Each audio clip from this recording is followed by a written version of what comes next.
Nous sommes de retour sur le plateau de la Tranche Info pour le Focus. Et ce soir, on parlera nouvelles technologies, voitures volantes et aussi traitement donc, des classes moyennes au sujet des paiements des factures d'électricité. Donc, on reçoit ce soir Daryl. Bonsoir Daryl. Enchanté, bonsoir Ophélie. C'est ça. La Guadeloupe, les téléspectateurs. Et bonsoir Toujours aussi Miguel. présent le mardi soir. Toujours aussi présent. Donc cette fois-ci, c'est pas Harold, c'est bien moi. En tout cas, je suis ravie de vous avoir. Bonsoir Miguel. Bonsoir Harold, bonsoir la Guadeloupe. Bonsoir Harold. Ah ok, j'ai compris, ok. Bonsoir Ophélie, c'est une petite blague. Alors donc du coup, ce soir, on va commencer par un sujet donc Daryl nous a proposé, donc c'est les câbles Internet sous-marins. Exactement. Tu vas nous faire une petite rétrospective, donc parler de l'histoire des câbles Internet sous-marins, très précisément.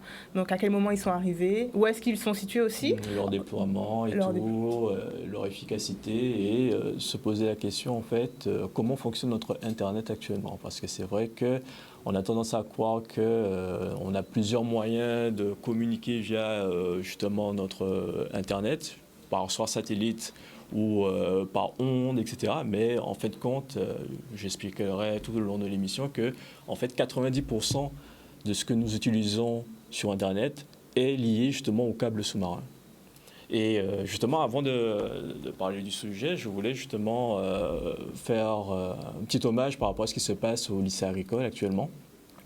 C'est assez dommage qu'on arrive à ce genre de situation, même si c'est compréhensible. Et ça, c'est la faute de beaucoup on va dire, entre l'éducation nationale, la région qui sûrement a sa part de responsabilité aussi.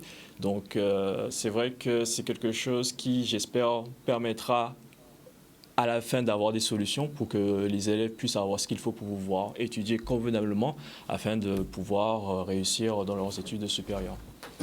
Donc, pour revenir justement à notre sujet, les câbles sous-marins, il y a une petite vidéo que je voudrais justement qu'on puisse mettre à disposition pour les téléspectateurs où justement on va montrer un peu l'étendue de ces câbles. Il y en a à peu près, alors là c'était un rapport de 2021 où il y avait 420 câbles sous-marins qui sont mis en circulation. Ça ressemble à peu près à cette forme-là. C'est équivalent à la largeur d'un tuyau d'arrosage. On peut mettre stop. Et en fait, entre-temps, il y a eu une trentaine de câbles qui ont été posés et on arrive à peu près aux alentours de 450 câbles sous-marins un peu partout dans le globe actuellement. C'est équivalent à peu près à la distance 3 fois entre la Terre et la Lune, pour vous donner à peu près un niveau de grandeur. Donc justement, là où on s'est arrêté au niveau de la question, d'après vous, je vous pose à vous deux cette question-là, de quand date le premier câble sous-marin ? Je sais pas, les années 1950. Ok, 1950. Vas-y, Miguel. Ah ouais, mais c'est vrai, t'as déjà eu la réponse, toi. Oh mon Dieu. En fait, justement, on peut mettre la vidéo en lecture. Le premier câble sous-marin a été fait dans les années 1850. Un siècle près. Un siècle près. C'est beaucoup quand même. Pour permettre justement la télé... enfin, c'était pour le Morse, justement, pour permettre justement à la France et au Royaume-Uni de pouvoir communiquer entre eux. C'était justement une manière de pouvoir accélérer justement la communication entre ces deux pays. Et après le succès de cette opération, il a été fait pour la première fois en 1858 le premier câble outre-Atlantique entre le Royaume-Uni et le nord des États-Unis qui a permis justement à la reine d'Angleterre, la reine Victoria et le James Bushman de pouvoir communiquer entre eux.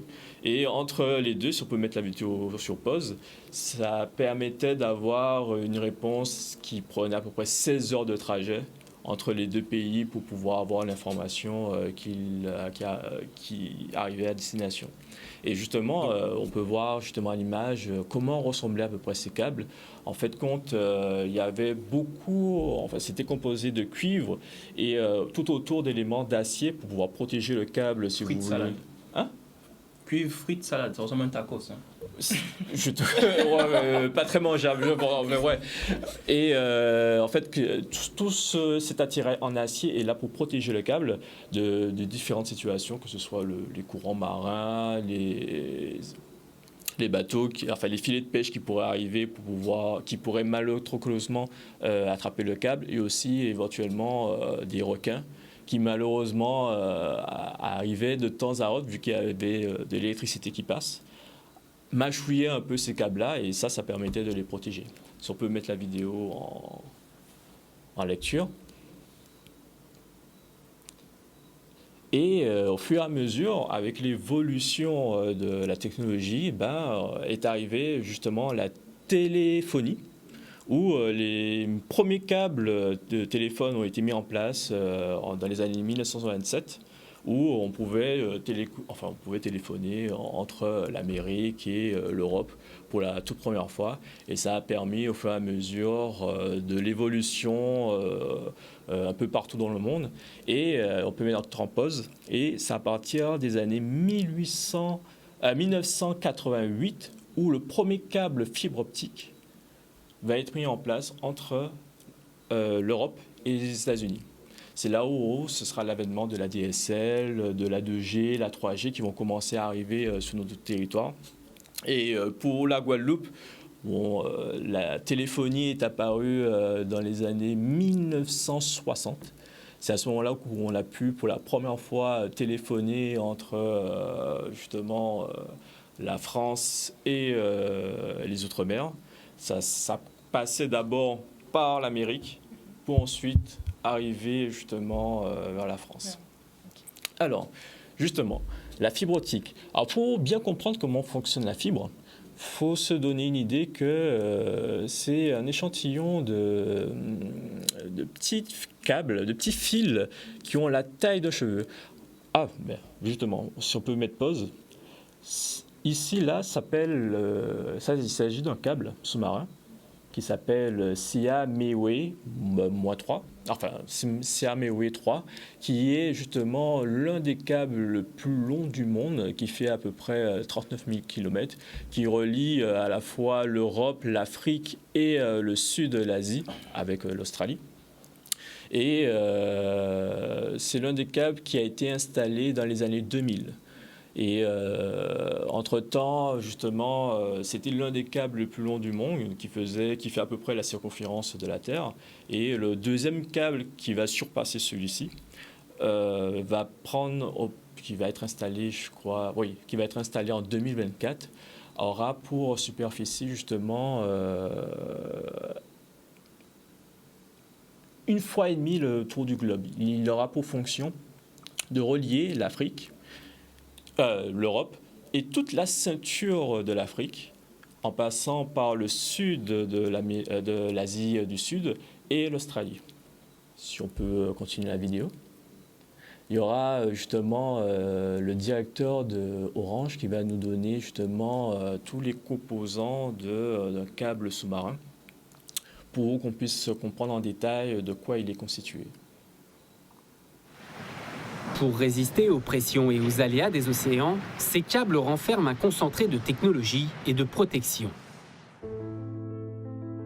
À l'intérieur, plusieurs fibres sont assemblées les unes aux autres, sélectionnées selon le cahier des charges du client, puis entrelacées dans un premier tube auquel se superposent diverses gaines de protection.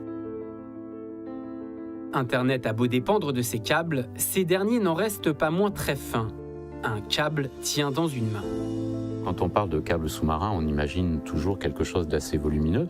En fait, un câble sous-marin, c'est tout petit. Ça a la taille d'un tuyau d'arrosage. Voilà, c'est quelques centimètres. Alors, l'élément principal constitutif d'un câble sous-marin, ce sont des fibres optiques. Les fibres optiques, c'est ce qui va permettre de faire passer un flux de lumière, une onde de lumière, et c'est cette onde de lumière qui va transmettre l'information à l'intérieur du câble. Donc j'ai devant moi un morceau de câble sous-marin, et vous voyez qu'une fibre optique, c'est tout petit, on est de l'ordre de grandeur d'un cheveu. Alors cette fibre optique, comme elle est petite et qu'elle est fragile, elle est entourée d'un certain nombre d'éléments pour la protéger. Vous voyez qu'ici, il y a des torons métalliques qui vont protéger la fibre à la fois de l'écrasement et de l'étirement. Ensuite, on va trouver un anneau de cuivre qui est ici, qui va servir à faire passer un tout petit peu de courant électrique, parce que le signal photonique, on a besoin de le régénérer, de lui redonner un peu de puissance à l'intérieur du câble, tous les 80 à 100 km, et donc il faut du courant électrique, et ce courant électrique, il va passer sur cet anneau de cuivre. Et puis enfin, on va trouver une protection électrique de manière à isoler cette partie qui contient un peu de courant électrique de l'eau de mer à l'extérieur.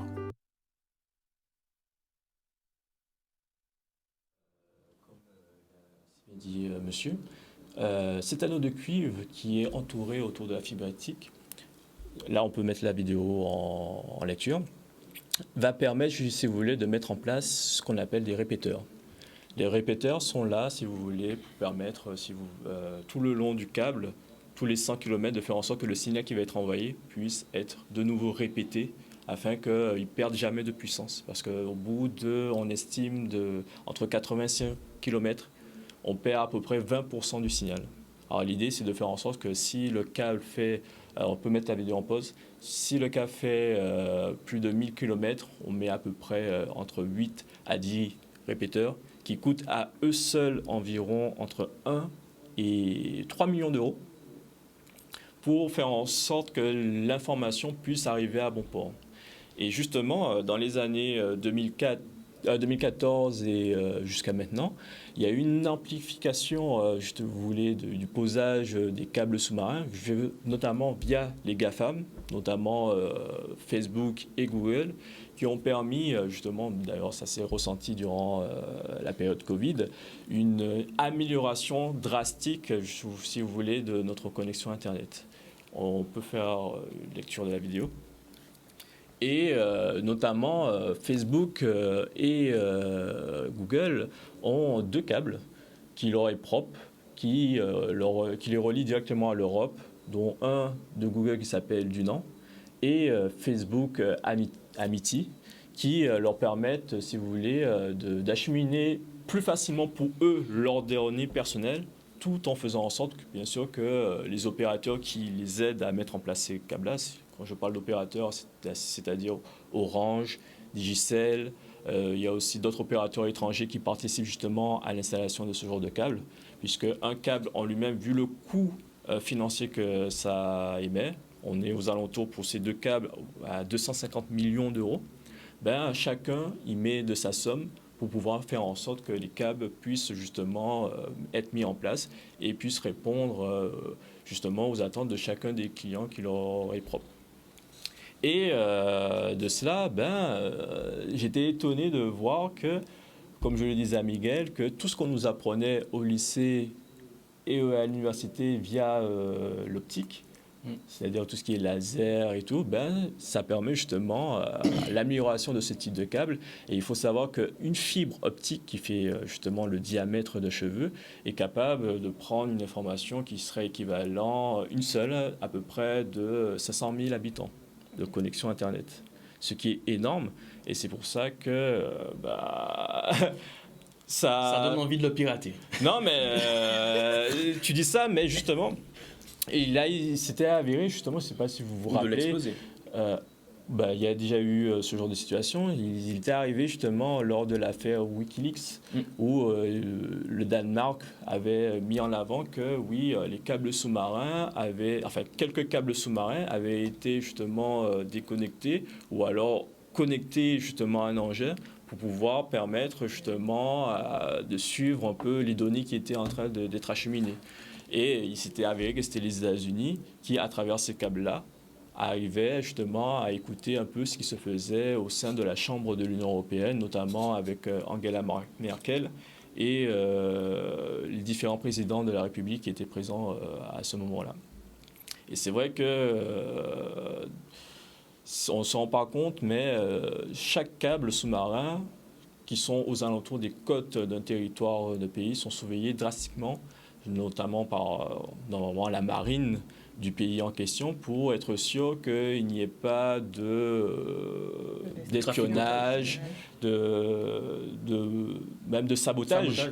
Sabotage, parce qu'il est déjà arrivé justement en Égypte que pour des raisons, c'était un réseau terroriste qui avait cherché justement à couper le câble qui reliait l'Égypte et l'Europe. Donc, dans la suite de la vidéo, justement, je voulais en parler plus en détail de la Guadeloupe, parce que c'est vrai qu'on ne se rend pas compte, mais nous aussi, nous sommes rattachés à des câbles, si on peut mettre la suite. Et justement, il y a ce site qui s'appelle Télégéographie, qui permet de recenser l'ensemble des câbles qu'il y a un peu autour du globe.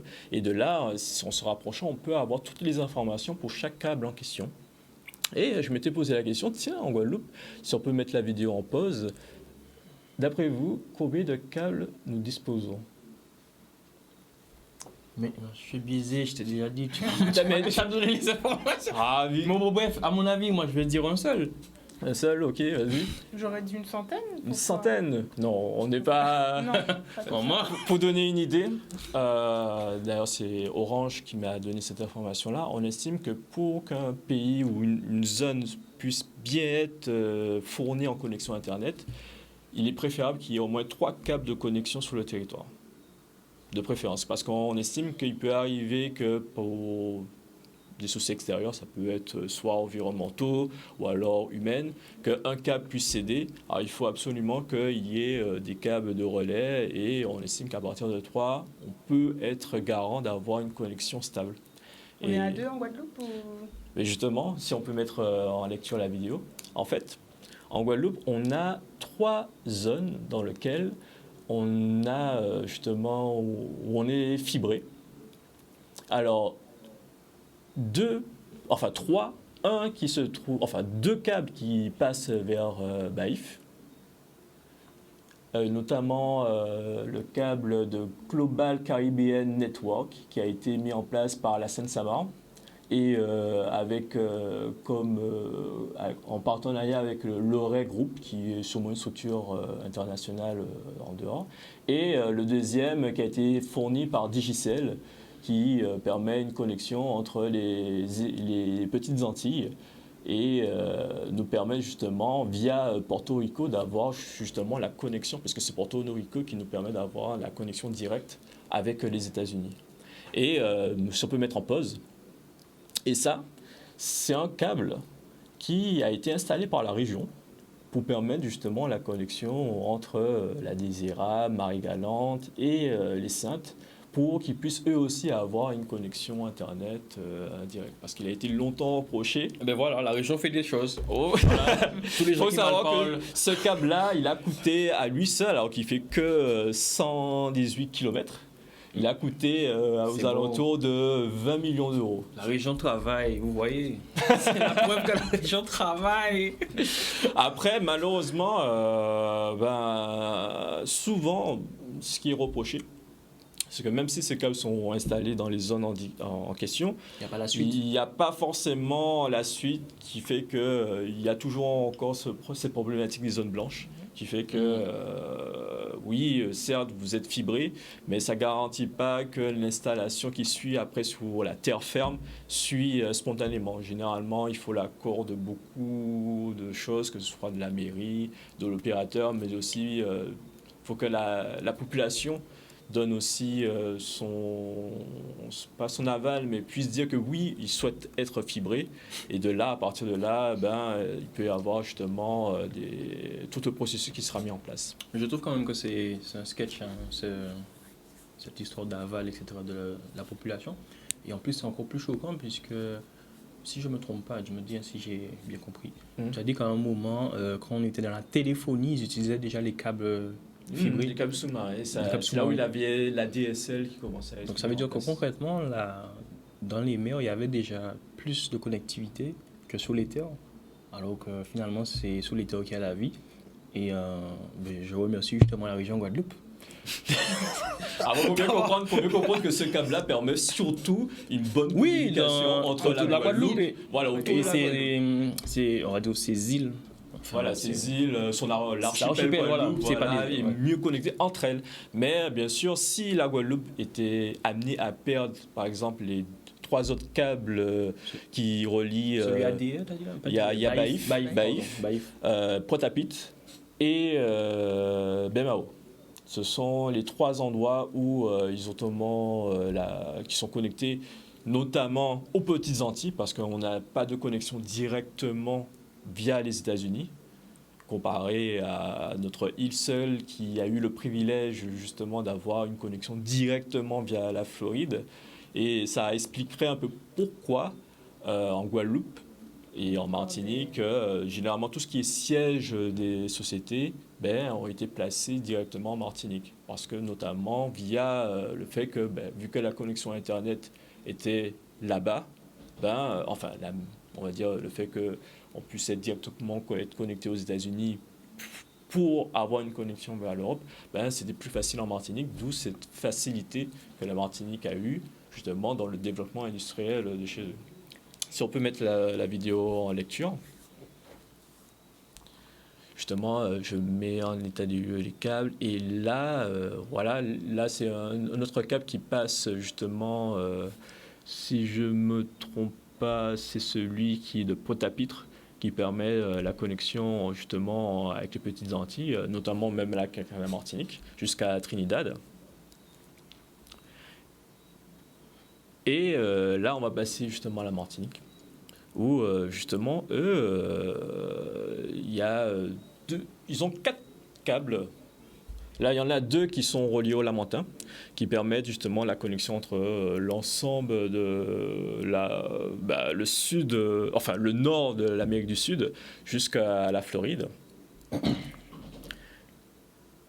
Et le même câble justement qui permet, qu'on avait vu tout à l'heure là, avec le reste des petites Antilles. Et là, ce que je vais présenter, ça c'est 2 câbles qui vont arriver par la suite, qui sont reliés au Lamentin en Martinique, dont un qui permet justement une connexion directe entre la Martinique et la Guyane française, qui a été installé justement en 2019, et un qui est en cours d'installation, justement, qui va être en déploiement cette année entre le Cuba et la Martinique. Je vois que c'est la seule île des Petites Antilles qui a une connexion directe comme ça à Cuba. Je pense que c'est surtout pour des raisons scientifiques, pour permettre justement aux universités et aux groupes de chercheurs d'avoir justement une connexion directe via Cuba. Et, il y a des scientifiques en Guadeloupe, hein? Oui, il y a des scientifiques en Guadeloupe, mais ça n'empêche pas que on a quand même une connexion avec Cuba, mais c'est pas aussi direct. Voilà, c'est via plusieurs intermédiaires. Et c'est ce qui permet un peu de se poser la question de manière géographique, de se dire tiens, nous on est connecté à telle île. Si jamais la Guadeloupe, imaginons, se faisait déconnecter, ça impliquerait que soit on aurait fait en sorte que nos opérateurs puissent augmenter le nombre de câbles sur le territoire pour pouvoir permettre à la Guadeloupe, si, imaginons, elle souhaite être un peu plus autonome, d'avoir une connexion directement avec ses principaux voisins. Ses principaux voisins. Parce que nous, on est connecté directement que par les Petites Antilles, généralement.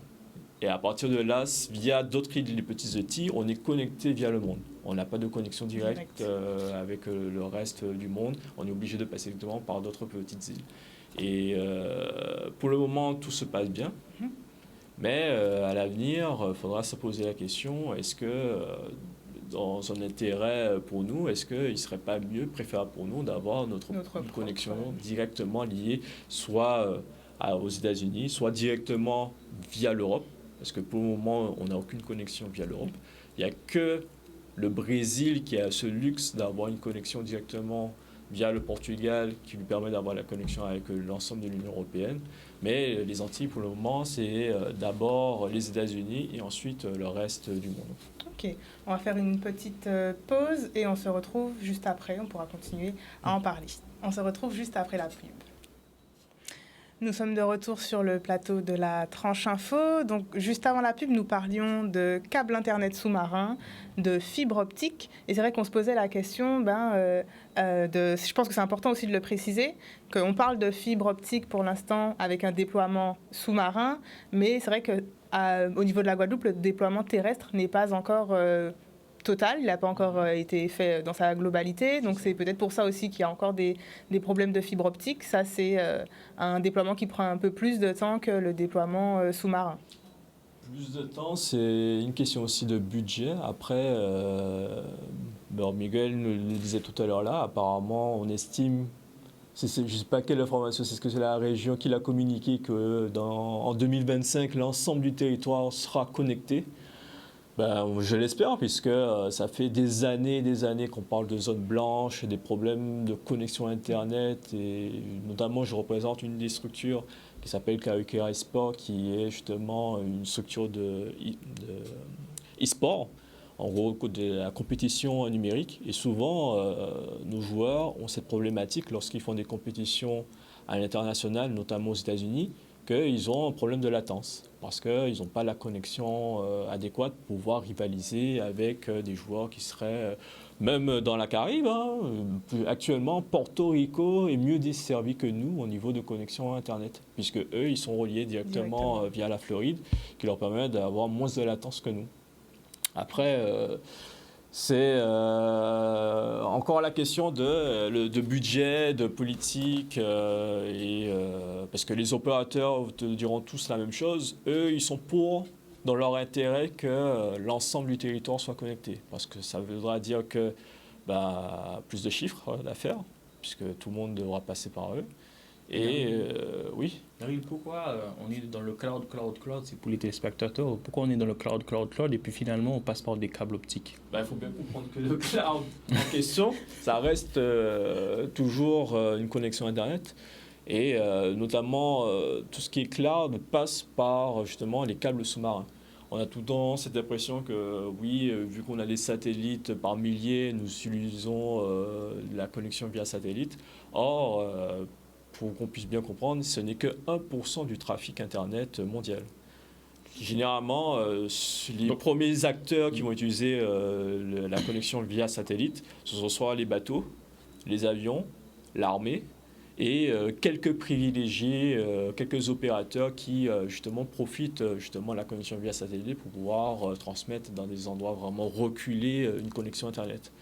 Et justement, un petit hommage pour ceux qui habitent au Grand Fond ou dans les endroits qui n'ont pas de connexion Internet, c'est souvent du fait qu'il n'y a pas le déploiement d'antennes pour pouvoir justement récupérer le réseau, soit par téléphone, etc., pour pouvoir justement l'envoyer aux opérateurs qui eux-mêmes l'enverront par câble sous-marin pour retransmettre l'information.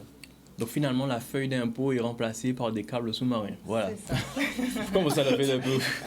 Vu que tout est dématérialisé de notre côté, mais finalement, en fait, ça se matérialise par des câbles. Oui, effectivement. Qui polluent plus d'ailleurs. D'ailleurs, ouais, tout notre trafic passe via ces câbles-là, et c'est grâce à ça qu'on a une connexion, par exemple, avec la France et tout. Et c'est ce que je me posais comme question. Est-ce qu'on avait une connexion directe entre les Outre-mer et l'Europe? Mais en fin de compte, non. Tout passe en premier lieu. D'abord, pour notre cas, les Petites Antilles. Les Petites Antilles aux États-Unis. Et les États-Unis via l'Europe. C'est pour ça que cette guerre-là entre la plupart des pays. La plupart des pays qui sont en guerre, c'est de la supercherie. Parce que finalement, t'as qu'à couper les câbles. Mais il y a des pays qui sont en guerre sont connectés. Après, tu viens de dire qu'ils sont en guerre. Par exemple, des conneries. Le souci, je prends l'exemple de la France. Si tu voudrais, tu es un pays assez hostile vis-à-vis de la France, que tu voudrais vraiment le déconnecter entièrement du réseau Internet, il faudrait être capable de couper de manière instantanée les 23 câbles qu'il y a sur le territoire français. C'est-à-dire qu'il y en a à peu près une quinzaine au niveau de la Bretagne et une quinzaine au niveau de Marseille. Et de là, effectivement, tu pourrais couper la France entièrement d'une connexion Internet, sans oublier qu'il y a aussi les connexions terrestres, puisque la France est reliée à l'Espagne, qui via le Portugal et tout, donc c'est pas une masse à faire assez simple. Sachant que il est déjà arrivé dans l'histoire, d'ailleurs récemment, où il devait y avoir un câble qui devait relier l'ensemble des îles au niveau du Pacifique avec la Chine. Et les États-Unis et l'Australie ont fait comprendre qu'ils refusaient justement une connexion directe entre Pékin et ces îles en question. Et ont demandé à ce que le câble ne puisse pas être mis en place pour Pékin. Sachant qu'il faut bien comprendre que lorsqu'il y a des opérateurs qui collaborent dans l'achat et l'implantation de câbles, ils sont à peu près une dizaine et tout. Et il y a des opérateurs qui peuvent être mis à être à l'écart parce qu'on estime que, il y a un pays qui peut très bien dire qu'ils estiment que vu que cet opérateur est trop affilié à un régime, qu'ils ne souhaitent pas qu'il puisse être financièrement présent lors de l'achat ou jusqu'au posage du câble en question. Et d'ailleurs, c'est vrai qu'on ne le dit pas assez, mais justement, les navires qui sont mis à disposition pour mettre en place ces câbles, on appelle ça des navires câbliers. Et notamment, en France, nous avons 9 navires, dont 7 qui appartiennent directement à Orange, qui, justement, qui sont mis à disposition pour mettre en place ces câbles, sous l'ensemble, que ce soit dans l'océan Atlantique, Pacifique et Indien. Ok, très bien. Merci beaucoup, Daryl. On va parler maintenant avec Miguel. Alors, est-ce qu'on part plutôt du côté du Royaume-Uni ou on va plutôt... On va au Royaume-Uni, oui. On va au Royaume-Uni, oui, très bien. En général, on va parler donc de l'énergie, donc de façon générale. Donc en gros, on peut se dire que déjà l'énergie, c'est la clé de toute la vie. Et en fait, on est passé donc de l'énergie cellulaire à l'énergie cellulaire, donc des premières bactéries, à l'énergie mécanique des premiers coups de silex, pour ceux qui croient à cette histoire, à l'énergie cinétique, par exemple des trains à vapeur, etc., pour arriver finalement à l'énergie thermique qu'on a actuellement des voitures. Et maintenant, on est en fait en pleine transition énergétique où tous les éléments donc politiques en termes de recherche et en termes d'utilisation se tournent en fait vers l'électrique. Et donc, moi, ce que je me dis, c'est que finalement, actuellement, la demande en énergie donc, va être de plus en plus importante, alors que la capacité de production actuelle ne permet pas en fait de répondre à cette demande. Donc, à ce moment-là, l'énergie devient en fait finalement une ressource aussi rare que, par exemple, l'eau, la nourriture et l'air.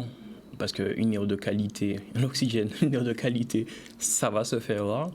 Et donc à ce moment-là, les classes en fait moyennes ou même pauvres, si je peux me permettre de dire, en fait ne pourront pas avoir ce privilège en fait.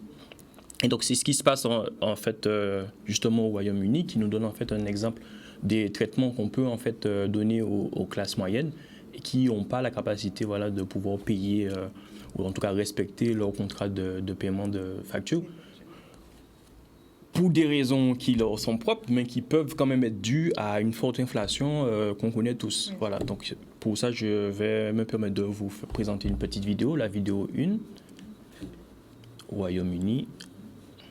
Mon fournisseur d'électricité a mis en place un compteur en prépaiement. Ce qui veut dire que je dois payer mon électricité avant même de la consommer. Il n'a pas eu le choix. Lorsque les usagers ont du mal à régler leurs factures en temps et en heure, les fournisseurs d'énergie leur installent d'office ce genre de compteur en prépaiement. 4 millions de foyers britanniques en sont aujourd'hui équipés. Qui aurait cru qu'un jour on se fournirait en électricité à la supérette? Et donc justement, en fait, ce modèle a été mis en place en 2002, en tout cas a été connu, mais peut-être qu'il existait déjà avant. Et justement, il a fait polémique là, actuellement en 2023, en avril 2023. Et en voyant ça, je me pose la question de qu'est-ce qui nous attend, nous, en fait. Quand je dis nous, je parle des autres pays membres de l'Union ou bien anciens membres, puisqu'il y a une partie qui est plus membre de l'Union européenne. Mais c'est quand même un modèle qui montre que, pour moi, que l'énergie va être quand même l'un des combats des différents pays. Et fort heureusement, nous, ce qu'on a, enfin, je dis en France, on a le compteur Linky. Donc, il y a une petite présentation du compteur. Ouais, donc en gros, ce compteur-là, en fait, a la capacité de déterminer la consommation journalière et donc de nous permettre en fait de payer la juste facture, donc et de ne pas attendre que quelqu'un vienne prélever. Mais pour moi en fait, pour être un peu parano, c'est, si vous voulez, la première étape avant ce qui se passe en fait au Royaume-Uni. Mais soyons heureux quand même, à partir du 1er avril 2023, les fournisseurs d'électricité en fait, finalement, ne peuvent pas, en fait, maintenant couper directement l'électricité. Et donc, ils doivent, en fait, ils ont, en fait, une procédure afin de mettre en place la coupure et ou la rupture du contrat. Donc, l'étape numéro 1, ce serait, en fait, d'abaisser la puissance à 1 kVA, donc 1 kW, durant 60 jours. Donc, ça permet en fait de faire fonctionner tout ce qui va être lumière, enfin, les petits équipements, bon, un frigo, voilà. Et ça, c'est pendant 60 jours. Ensuite, donc, ils doivent nous notifier d'une relance du coup de paiement à l'écrit et en appel, pour peu qu'ils aient le bon numéro et la bonne adresse. Voilà. Donc, pas de souci. Maintenant, moi, ce que je me dis, c'est qu'effectivement, bon, en regardant ça, on peut être paranoïaque, mais on voit que on est quand même... Les lois françaises nous protègent quand même un petit peu pour qu'on ne puisse pas en fait, se trouver dans des situations précaires, parce qu'ils sont quand même conscients qu'il y a une forte inflation et que nous sommes dans des périodes où effectivement nous aurons besoin en fait, de cette énergie. Mais la seule chose que je peux... En fait, le seul élément négatif que je peux voir à travers ce boîtier, qui nous correspond à nous, en tout cas à la France, et indirectement à la Guadeloupe du coup, par la suite, c'est que forcément, s'il y a des compteurs qui font des prélèvements automatiques, ça veut dire que les opérateurs qui venaient finalement faire les prélèvements ne vont plus travailler. Et moi, j'ai un problème. C'est pour ça que j'ai toujours un problème avec la technologie, parce que j'adore la technologie. Mais finalement, tu vois que ce type d'éléments, ça supprime des emplois et entre guillemets, tant mieux, puisqu'il faut toujours que les choses évoluent et changent. Mais sauf que de l'autre côté, je trouve que c'est dommage qu'on ne nous présente pas les futurs métiers en fait, qui vont, en fait, que vont générer justement ces nouveaux équipements. Voilà. Normalement, c'est le rôle de l'opérateur, enfin, celui qui est chargé de ça, de pouvoir transmettre les informations à l'avenir de ce qu'il pourra avoir comme débouché pour ces personnes-là. C'est pour ça que normalement, il est censé y avoir des formations pour permettre justement la transition entre celui qui était censé venir sur place et celui qui sera devant un ordinateur et qui pourra voir de manière instantanée le type de consommation que tu as à l'année, quoi. Je suis d'accord avec toi, mais cet exemple, je le comprends et j'imagine qu'on peut l'extrapoler, mais si tu veux, ça va quand même... Tu vas passer de 10 opérateurs qui faisaient des prélèvements à un opérateur devant un écran, on va pas se mentir quand même. Donc, ça va réfléchir après. Bon. Moi, en fait, je fais partie de ceux qui estiment que l'évolution, la technologie, l'évolution et tout, c'est quelque chose qui restera toujours bénéfique dans le sens où, bien sûr, à condition qu'il y ait l'éducation qui va avec. Parce que si tu mets une nouvelle technologie en place et que tu laisses n'importe qui faire n'importe quoi avec, ça donne malheureusement des mauvais comportements, une mauvaise gestion, etc. Et c'est pour ça que c'est important d'éduquer. Après, je sais que pour le compteur en question, moi je me rappelle, c'était mon grand-père qui me disait ça, c'est qu'à l'époque, il y avait beaucoup de personnes, je ne sais pas si vous avez entendu parler de ça, où il y avait des personnes qui mettaient des aimants au niveau du compteur, donc ça faisait en sorte que le truc tournait très très très lentement et qui faisait que... magouille, ouais. Voilà, donc les gens pouvaient... comme tu l'as dit très bien, magouiller, et ils étaient forcément obligés de, étant donné que tu vois que ta consommation est en train d'exploser, mais tu ne sais pas d'où ça vient, de mettre ce genre de compteur. Après, ce qu'il ne faudrait pas qu'on arrive, c'est qu'on arrive à un stade où on ait des crédits, comme on a pu le voir aux États-Unis, enfin au Royaume-Uni, avoir des crédits de courant. Je me dis, c'est comme si... Voilà, autant des téléphones où tu devais recharger ta carte Sims, tu vas avoir ton regard super. La petite réduction à 1K là, c'est presque pareil, hein, c'est presque similaire. C'est vrai qu'avant, tu vois, tu avais la coupure, ça apparaissait de façon inopinée. Mais si tu veux, pour moi, c'est plus. Ça aide les gens justement qui n'ont pas les moyens de pouvoir payer leur forfait. Mais du coup, je sais pas, mais ça se rapproche quand même du fait d'avoir un... Parce que quand il y a certains qui habitent au Grand Fond, par exemple. Et... Les petites piques, et du coup, non, en vrai, je suis dans le même cas. Et on fonctionne, si vous voulez, avec, par exemple, des boîtiers Internet 4G. À partir du moment où tu as dépassé le débit, tu as un low débit, tu vois. Donc, c'est pareil. Et puis, finalement, quand tu me dis que il est intéressant que les progrès technologiques avancent, etc. et que qu'on avance avec. Mais concrètement, tu nous as présenté des câbles qui ont été mis, sous-marins qui ont été mis en place depuis 1800, je ne sais plus. Enfin, le premier câble... Oui, mais je veux te dire que si tu veux, conformément à ce que je disais au début, en réponse à ta présentation, c'est que la technologie était plus avancée dans la mer que sur Terre. Donc là, la technologie, à savoir les compteurs, sont plus avancés au niveau des foyers que pour les emplois, en fait. Tu vois ce que je veux te dire ou pas?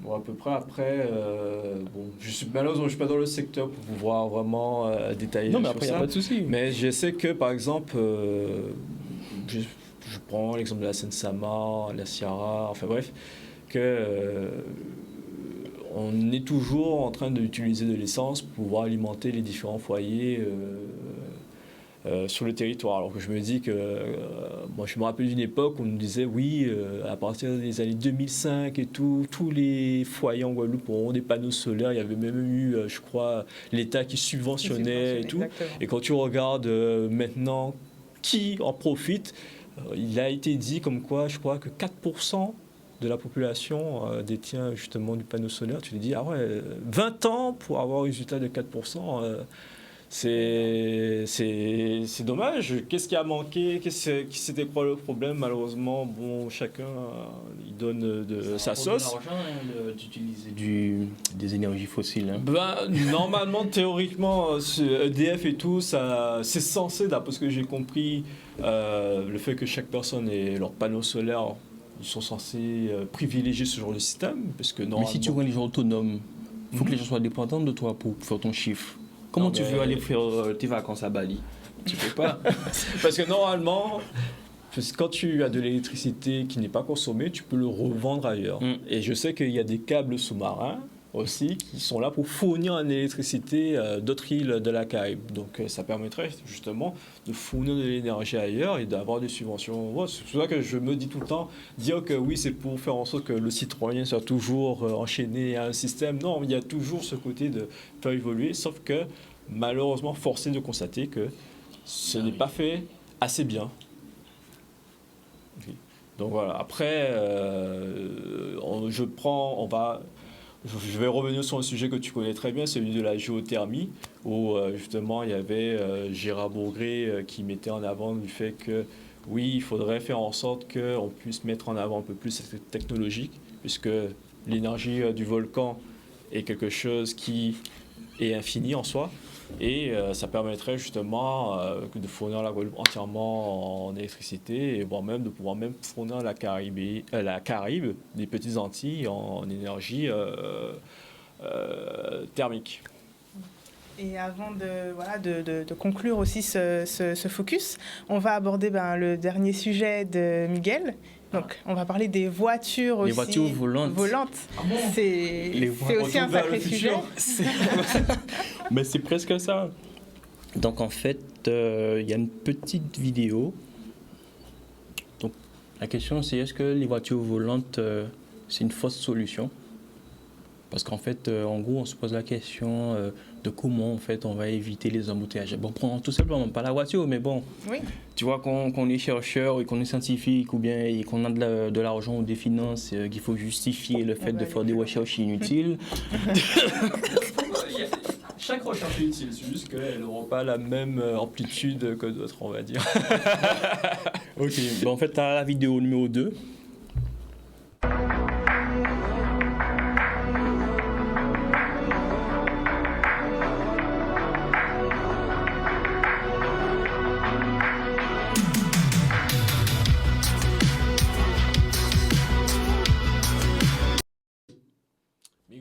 J'ai une question. Miguel, oui. Miguel, combien coûte cette voiture? Excellente question. Bonjour, je me dis, ça va donner... C'est un avion. 300 000? Mais non, 300 € ça coûte. 300 000, 300 000. Parce que je sais qu'un avion, un petit coucou, c'est dans les 200 000 à peu près. Donc, mais c'est 300 000 €. Mais le commun des Guadeloupéens pour acheter ça, t'inquiète pas. Ça va attends. Toi-même, tu sais, nous le savons tous, la banque donne plus facilement des crédits pour acheter des voitures. Ah ben voilà. En gros, la voiture que je vous ai présentée là, donc c'est la voiture de Aleph Aéronautique. En gros, c'est une association. Non, c'est une société. Une société américaine donc, qui a commencé à faire des recherches sur le développement donc, de voitures volantes de façon longitudinale et qui pivotent. C'est technique. Et en 2015, donc d'accord. Et en fait, cette année, ils ont eu en fait la validation. Voilà. En gros, c'est comme ça qu'ils veulent régler le problème des embouteillages, en créant des embouteillages dans le ciel. Des accidents aussi potentiellement. Oui, des accidents, mais. T'imagines, tu es dans ton appartement. Voilà, donc voici comme. Ah, ben voilà. Alors, ils avaient un peu d'avance. Mais comment ça vole? En fait, justement, en dessous des grilles, tu as 8 moteurs, en fait, avec hélice, bien sûr, qui permettent en fait, de voler. En gros, ils ont pris un drone, ils ont pris une voiture, ils ont fusionné les deux, et ils se sont dit, bon, si on faisait pivoter le côté plat de la voiture pour que la cabine puisse rester droite, ce serait super. Comme ça fait des vols en fait en vertical, comme ça, comme un avion. Ok. Et c'est essence, j'imagine. Enfin, essence. Enfin, ça fonctionne avec quelle est la thématique de ce soir? Vas-y. L'électricité. C'est électrique, s'il te plaît. Ah, il est 100% électrique. 100% électrique. Et la batterie et tout, ça vient d'où Non, on passe pas de questions. Ça vient d'Afrique. Je sais pas d'où la batterie vient. La seule chose qu'ils ont annoncé, c'est que sur la route, puisqu'elle a des roues justement, ce qui la différencie du concurrent asiatique, qui n'a pas de roues, qu'on va présenter peut-être vers la fin. Donc en gros, elle peut faire 300 km sur route et à peu près 250 dans les airs. Moi j'ai un peu de doute, mais bon. Après... 250 sur les airs. Donc quand il y a un embouteillage, il suffit d'actionner le mode qui permet de voler. Exactement, c'est ça en fait. Ok. Donc on va devoir attendre à peu près 8 ans avant la commercialisation. Et en gros, c'est pour faire concurrence. La réglementation du code de la route qui va avec. Mais ça a déjà été validé justement par les States. Est-ce que j'ai dit par les États-Unis? Ouais, mais je parle de en France, etc. Mais ils sont pas dans ça. Ils sont pas dans ça. C'est encore trop tôt. On n'est pas dans ça. Donc, si on peut présenter peut-être la photo des concurrents chinois. Xpeng. Non, ça c'est l'américaine. Les Chinois, ça ressemble un peu à un hélicoptère ou un drone. Ah, je crois l'avoir vu quand j'étais sur les réseaux. Ah bon, c'est pas ça, mais voilà, les hélices. Et là, on a une grille d'aération. Voilà, la grille d'aération qui permet en fait, finalement de protéger des différentes problématiques que pourraient causer les hélices. Non, mais t'imagines, t'as une hélice qui part, ton pied, je me dis... enfin bon, je pense qu'il n'y a pas que ton pied qui sera problématique, je pense que ta vie tout court, mais je me dis, bon, ils savent ce qu'ils font normalement, mais ok. En tout cas, si on ne le trouve pas, c'est pas bien grave. Donc l'aéronef véhicule, du coup, l'aéronef véhicule chinois, en fait, si vous voulez, c'est à peu près le même style de véhicule, sauf qu'en fait, vous avez, on va dire entre guillemets, 4 hélices de chaque bord. En fait, c'est des hélices doublées qui permettent de les protéger l'aéronef véhicule de toute chute, etc. Et en fait, tout ça, normalement, ça va sortir en 2025. Donc, c'est pour ça que je t'ai dit que normalement, il y aura la fibre partout en 2025 en Guadeloupe. Ah, c'est pour ça que... Parce que franchement, pour la lenteur que ça prend, moi je donnais 2028, voire même 2030, avant qu'on puisse être vraiment bien. Après, bon, on verra bien. Si c'est 2025, moi je suis content. Je sais pas, mais la différence pour moi entre ces deux véhicules, donc l'asiatique et l'américain. L'américain a la protection, la petite grille. L'asiatique n'a pas la grille, la protection. Donc, je montrais dans l'américain. Mais quand on regarde l'asiatique, il a l'air plus costaud. Plus solide. Que l'américain. Du coup, je vais rester sur le terrain comme ça. Tout va bien se passer. Tout est réglé.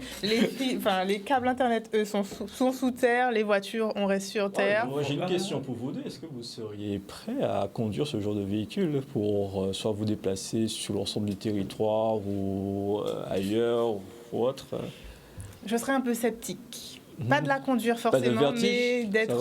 non, pas le vertige, mais avec d'autres conducteur dans les airs, pas trop sereine. Donc je préfère aussi rester sur Terre. Ouais. Et du coup, c'est ainsi que s'achève ce focus. Je vous remercie pour votre venue. Merci, les sujets étaient très intéressants, techniques mais intéressants. Et du coup, je pense que c'est important de connaître un peu tout ça. Du coup, je vous souhaite une excellente soirée sur Canal 10 et je vous retrouve demain à 18h30 pour le JT.